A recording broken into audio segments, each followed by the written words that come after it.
if you are an employee of Ford trying to log into the employee account, which is the MyFordBenefits.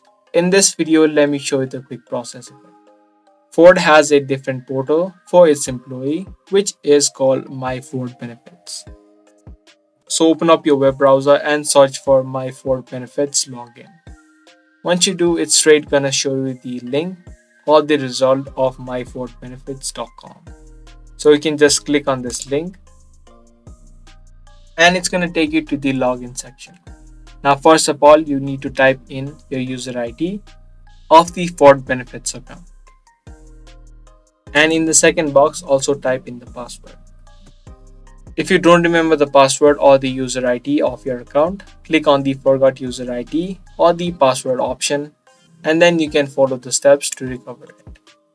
You can also log into your account using the A-Lite mobile account. So you can just click on this login option and then log into your account. Once you typed in both of these information, you can click on log on, and if the details that you entered are correct, you will be successfully logged in to your Ford Benefits account.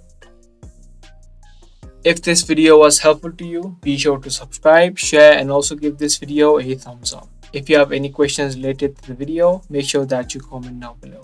I'll see you guys in the next video. Thanks for watching.